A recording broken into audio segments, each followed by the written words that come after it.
making one final video before I transition into the other part of my job as the owner of AgeDEFY.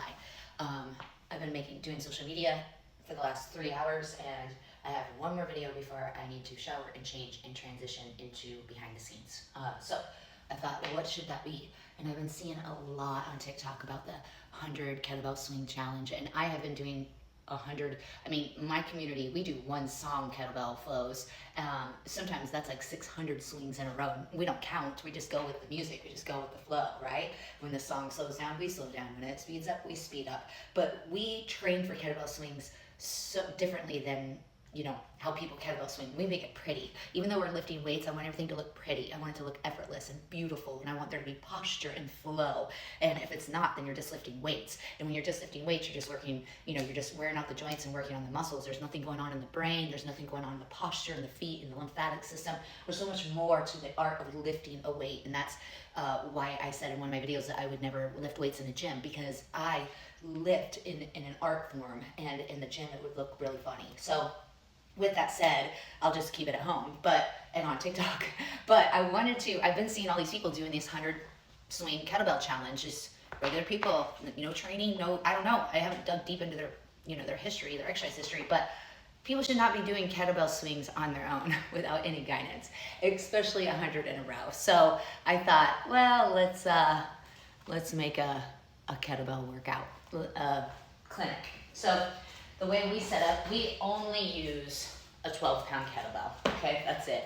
I mean, that's it. Remember, I want movement to be pretty, okay? When it's pretty, it's just like you're using your muscles, you're using your lines. So the way we set up for our kettlebell workouts is we put the kettlebell on top of 2 yoga blocks, because truly, you hear about people having kettlebell injuries all the time to their lower back. The space where people get the most injuries is picking up the kettlebell and releasing the kettlebell. It's not necessarily the swing itself that injures people, it's how they pick it up and how they release it. So it helps by, propping the kettlebell up just a little bit, bringing the ground to you just a little bit, because that just takes a little less off here.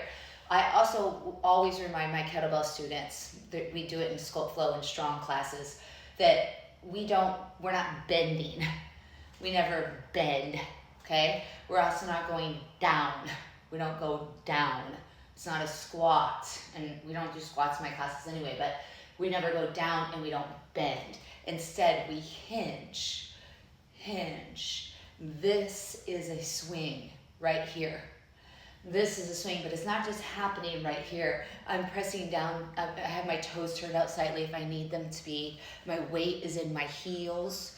I'm not bending my knees, but my shins move forward as my hips pull back. I come back straight into this space between where what I want to avoid. Another way to get injured in the back from swings is by swinging, leaning back to get the kettlebell forward.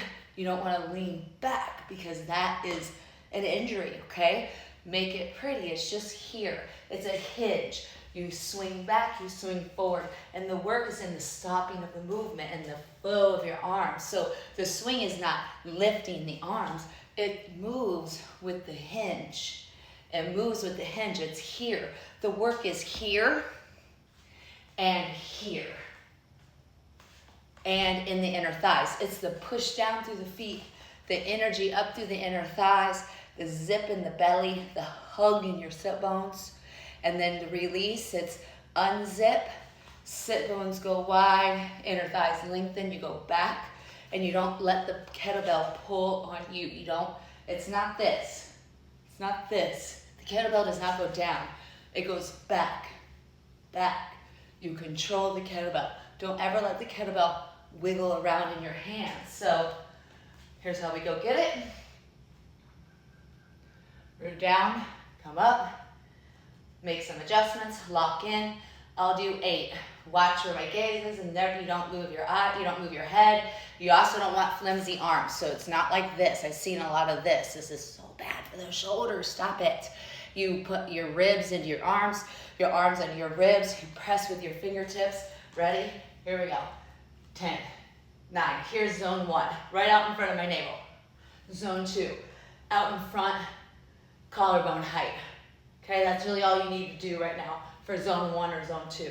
So 8, 7, 6, 5, 4, 3, 2, zone 2, 8, 7, 6, 5, 4, 3. How you exit matters. Go back to zone 1.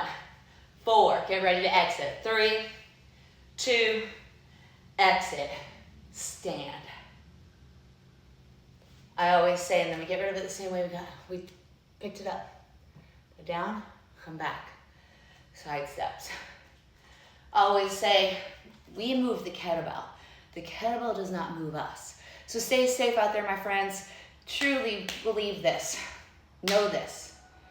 Getting a coach is something the best thing you can do in your life. Having a coach and a community.